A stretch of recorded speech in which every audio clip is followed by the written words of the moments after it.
ಮಾಡ್ದವನು ಸಿಕ್ಕಾಕೊಂಡಿರೋದು ಎಲ್ಲಾ ವಿಷಯ ನಿಮ್ಗೆ ಗೊತ್ತಿದೆ. ಗೊತ್ತಿರೋ ವಿಷಯನ ಮತ್ತೆ ಹೇಳೋದಕ್ಕೆ ಕಾಲ್ ಮಾಡಿದ್ರ ಸರ್? ವಿಷಯ ಇರೋದೇ ಇಲ್ಲಿ ಮೇಡಮ್. ಆ ಆಕ್ಸಿಡೆಂಟ್ ಮಾಡ್ದವನ್ನ ಕೋರ್ಟ್ಗೆ ಸಬ್ಮಿಟ್ ಮಾಡಿದ್ದಾರೆ. ಈಗ ಅವನಿಗೆ ಟ್ರಯಲ್ ಶುರು ಆಗುತ್ತೆ. ಅದಕ್ಕೆ ಜಡ್ಜ್ ಕೂಡ ಡೇಟ್ ಕೊಟ್ಟಿದ್ದಾರೆ. ಒಳ್ಳೆ ವಿಷಯ ಸರ್. ಒಟ್ನಲ್ಲಿ ಆ ಪಾಪಿಗೆ ಶಿಕ್ಷೆ ಆದ್ರೆ ಅಷ್ಟೇ ಸಾಕು ನಂಗೆ. ಖಂಡಿತ ಆಗುತ್ತೆ ಮೇಡಮ್. ನೆಕ್ಸ್ಟ್ ಟ್ರಯಲ್ಗೆ ನೀವು ಬನ್ನಿ. ಯಾವತ್ತು ಅಂತ ಡೇಟ್ ಹೇಳ್ತೀನಿ. ಖಂಡಿತ ಬರ್ತೀನಿ.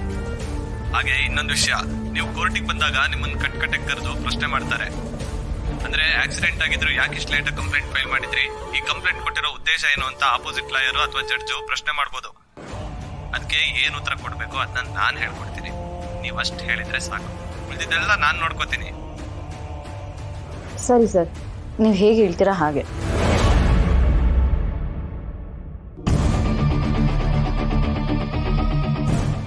ಏನು ಬಂಗಾರಿ, ತುಂಬ ಡೀಪಾಗಿ ಯೋಚನೆ ಮಾಡ್ತಿದ್ಯಾ? ಯಾರ ಹತ್ರ ಮಾತಾಡಿದೆ ಫೋನಲ್ಲಿ? ಲಾಯರ್ ಫೋನ್ ಮಾಡಿದ್ರು ರವಿ. ಆಕ್ಸಿಡೆಂಟ್ ಮಾಡ್ದೊಂದು ನಾಳೆಯಿಂದ ಟ್ರಯಲ್ ಸ್ಟಾರ್ಟ್ ಆಗುತ್ತಂತೆ. ನೆಕ್ಸ್ಟ್ ಟೈಮು ನಾವು ಕೋರ್ಟಿಗೆ ಹೋಗ್ಬೇಕಾಗಿ ಬರುತ್ತೆ ಅಂತ ಹೇಳಿದ್ರು. ಆದರೂ ಬಂಗಾರಿ, ಆಕ್ಸಿಡೆಂಟ್ ಮಾಡ್ದವ್ನು ಸಿಕ್ಕಾಕೊಂಡಿದ್ದಾನೆ ಅಂತ ಹೇಳ್ತಿದ್ದಾರೆ. ನಾವು ಇನ್ನೂ ಹೋಗಿ ಅವನ್ನ ಯಾರು ಅಂತ ನೋಡಿಲ್ಲ. ಒಂದು ಸರ್ತಿ ಹೋಗಿ ನೋಡ್ಕೊಂಬಂದ್ರೆ ಚೆನ್ನಾಗಿರ್ತಿತ್ತು. ಇಲ್ಲ ರವಿ, ನಮ್ಮಮ್ಮ ಮತ್ತೆ ಅಣ್ಣನ ಬಲಿ ತಗೊಂಡಿರೋ ಆ ಪಾಪಿ ಮುಖನ ನನಗೆ ನೋಡೋಕ್ಕೆ ಒಂಚೂರು ಇಷ್ಟ ಇಲ್ಲ. ಅವನ್ನ ನೋಡ್ಬೇಕಂತ ನೆನೆಸ್ಕೊಂಡ್ರೆ ನನಗೆ ಅಸಹ್ಯ ಆಗುತ್ತೆ. ಅವತ್ತು ಒಂದು ದಿನ ಆಕ್ಸಿಡೆಂಟ್ ನಡೀದೆ ಹೋಗಿದ್ದಿದ್ರೆ ಇವತ್ತಿಗೆ ನಮ್ಮ ಲೈಫ್ ಎಷ್ಟು ಚೆನ್ನಾಗಿರೋದು ರವಿ. ಅಂತ ಒಂದು ಮುಖನ ನಾನು ನೋಡ್ಬೇಕಾ? ಸರಿ, ಆದರೂ ಆಕ್ಸಿಡೆಂಟ್ ಮಾಡಿದವನು ಯಾರು ಅಂತ ಕೋರ್ಟ್ ಟ್ರಯಲ್ ಮುಂಚೆ ಒಂದ್ಸಲ ನೋಡ್ಕೊಂಬಂದ್ರೆ ಚೆನ್ನಾಗಿರ್ತಿತ್ತು ಅಂತ ಅನಿಸ್ತಿದೆ. ಬೇಡ ರವಿ, ನಾವು ಕೋರ್ಟಿಗೆ ಹೋದಾಗ್ಲೇ ಅವನ್ನ ನೋಡೋಣ.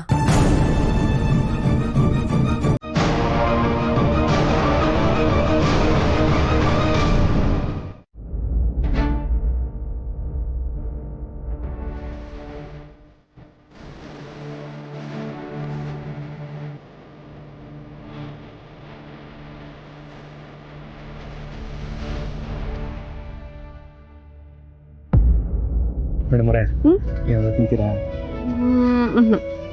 ನಿಮ್ಗೆ ಐಸ್ ಕ್ರೀಮ್ ಅಂದ್ರೆ ಇಷ್ಟ, ಐಸ್ ಕ್ರೀಮ್ ಕೊಡ್ಸ.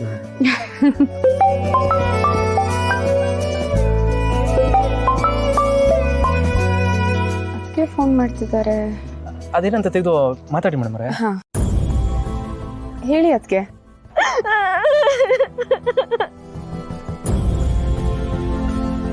ಅದಕ್ಕೆ ಯಾಕೆ ಅಳ್ತಿದ್ದೀರಾ? ಏನಾಯ್ತು? ಅಕ್ಕ ಅಕ್ಕ ಎಲ್ಲೊಂದು ದೊಡ್ಡ ಅನಾಹುತನೇ ಆಗೋಗೈತೆ ಅಕ್ಕ. ವೆಂಕಿ ಅಣ್ಣ ಸಿಕ್ಕದ್ನಾ? ಎಲ್ಲಿದ್ದಾನೆ ಅಣ್ಣ? ಮೇಡಮ್ ಅವರೇ, ಯಾಕೆ ಮೇಡಮ್ ಅವರೇ ಎಷ್ಟು ಗಾಬರಿ ಆಯ್ತಿದ್ದೀರಾ? ಏನಾಯ್ತು? ಗೊತ್ತಿಲ್ಲ ಸಿದ್ದು ಅವರೇ, ಅದಕ್ಕೆ ಏನು ಮಾತಾಡ್ತಾನೆ ಇಲ್ಲ. ಅವಾಗಿಂದ ಅಳ್ತಿದ್ದಾರೆ. ಫೋನ್ ಸ್ಪೀಕರ್ ಹಾಕಿ. ಹಲೋ, ಅದಕ್ಕೆ ಹೇಳಿ ಏನಾಯ್ತು? ಅಕ್ಕ, ಮತ್ತೆ ನನ್ಗೊಂದು ಹೂವಿನ ಆರ್ಡರ್ ಇತ್ತು. ನಾನು ಇಲ್ಲಿ ಸೆಂಟ್ರಲ್ ಜೈಲಿಗೆ ಬಂದಿದ್ನ. ಇಲ್ಲಿ ವೆಂಕಿನ ನೋಡ್ದೆ.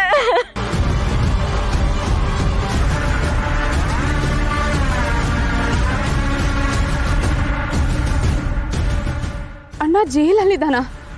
ಯಾಕದ್ಕೆ ಏನಾಯ್ತು? ಅಕ್ಕ, ಅದೇನೋ ಆಕ್ಸಿಡೆಂಟು ಅದು ಇದು ಅಂತ ಹೇಳ್ತವ್ರೆ. ಅಷ್ಟೇ ಅಲ್ಲ ಅಕ್ಕ, ಅವ್ರಿನ್ನು ಒಂದ್ 7 ವರ್ಷನಾದ್ರೂ ಜೈಲಲ್ಲಿ ಇರ್ಬೇಕು ಅಂತ ಹೇಳ್ತವ್ರೆ ಅಕ್ಕ.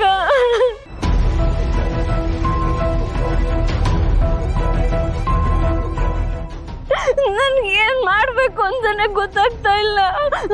ಅದಕ್ಕೆ ಸಿದ್ದು ನಂಗೆ ಇಲ್ಲಿ ಏನಾಗೈತೆ ಅಂತ ವಿಚಾರಿಸಿ ಅಂತ ಹೇಳೋಣ ಅಂತ ಫೋನ್ ಮಾಡಿದೆ. ಅಕ್ಕ, ನಿಮ್ಮೇನು ತಲೆ ಕೆಡಿಸ್ಕೊಬಿಡಿ, ನಮ್ಮ ಈಗಲೇ ಬರ್ತೀವಿ. ಹೌದು, ಅದಕ್ಕೆ ನೀವು ಗಾಬರಿ ಆಗಬೇಡಿ. ಇವಾಗ ನೀವು ನಮ್ಮ ವಿಷಯ ಹೇಳಿದಿರಲ್ಲ, ಸಿದ್ದು ಅವರೆಲ್ಲ ನೋಡ್ಕೋತಾರೆ. ಹಾ, ನೀವು ಧೈರ್ಯವಾಗಿರಿ, ನಾವು ಈಗಲೇ ಬರ್ತೀವಿ. ಅಕ್ಕ ಅಕ್ಕ ಒಂಚೂರು ಬೇಗ ಬನ್ನಿ ಅಕ್ಕ, ನನಗೆ ಕೈ ಕಾಲೇ ಆಡ್ತಾ ಇಲ್ಲ. ಸಿದ್ದು ಅವರೇ, ಈಗಲೇ ಹೋಗೋಣ ಬನ್ನಿ ಮೇಡಮ್ ಅವರೇ. ಬನ್ನಿ ಬಿಡಿ.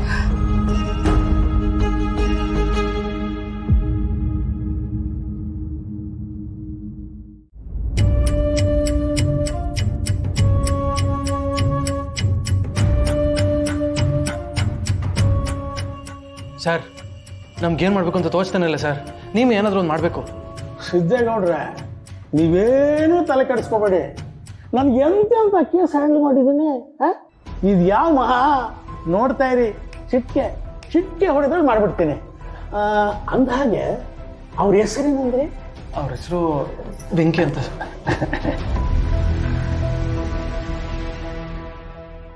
ಓ ವೆಂಕಟರಮಣ, ಏನ್ರಿ ಮತ್ತೇನ ಇಲ್ವಲ್ರಿ ನೀವು? ಆಯ್ತು ಒಳ್ಳೇದಾಯ್ತು ಬಿಡಿ. ಸರಿ, ನಾಳೆ ಸಿಗ್ತೀನಿ. ಆಯ್ತು. ನನ್ನ ಹಳೇ ಗೆಳೆಯ ವೆಂಕಟರಮಣ. ಅಂದಹಾಗೆ ಅವ್ರ ಹೆಸರೇನಂದ್ರಿ? ಬೆಂಕಿ ಅಂತ ಸರ್. ಬೆಂಕಿನ? ಅವ್ರನ್ನ ಯಾವ ಕೇಸ್ನಲ್ಲಿ ಒಳಗಡೆ ಹಾಕಿದ್ದಾರೆ ಅಂತ ನಿಮ್ಗೇನಾದ್ರು ಹೇಳಿದ್ರ? ಅದು ಏನೋ ಆಕ್ಸಿಡೆಂಟ್ ಅಂತ ಹೇಳಿದ್ರು, ಅದು ಬಿಟ್ಟು ಬೇರೆ ಏನು ವಿಚಾರ ಹೇಳಲಿಲ್ಲ. ಹಂಗಂದ್ರ ಸರಿ, ನಾನು ವಿಚಾರಿಸ್ತೀನಿ. 1-2 ದಿನ ಟೈಮ್ ಕೊಡಿ, ನಾನೆಲ್ಲ ಡೀಟೇಲ್ಸ್ ತಗೊಳ್ತೀನಿ. 2 ದಿನನಾ ಸರ್? 2 ದಿನ ಎಲ್ಲ ಕಾಯಕ್ಕಾಗಲ್ಲ ಸರ್, ತುಂಬ ತಡ ಆಗ್ಬಿಡ್ತದೆ. ಅದೇನಿದ್ರು ಇವತ್ತೇ ವಿಚಾರ ಮಾಡಬೇಕು. ಸಿದ್ದೇಗೌಡ್ರೆ ಇಷ್ಟೊಂದು ಅರ್ಜೆಂಟ್ ಮಾಡಿದ್ರೆ ಹೆಂಗೆ? ಸರ್, ನೀವು ನಿಮ್ಮ ಕೆಲಸ ಅದೆಷ್ಟು ಬೇಗ ಮಾಡ್ತೀರೋ ಅಷ್ಟೇ ಬೇಗ ನಮ್ಮ ಅಣ್ಣ ಹೊರಗೆ ಬರಬಹುದು. Please sir. ಅಣ್ಣ, ನಿಂಗೆ ದಮಯ್ಯ ಅಂತೀನಣ್ಣ. ಎಷ್ಟು ಬೇಗ ಆಗುತ್ತೋ ಅಷ್ಟು ಬೇಗ ಮುಗಿಸ್ಕೊಡಿ.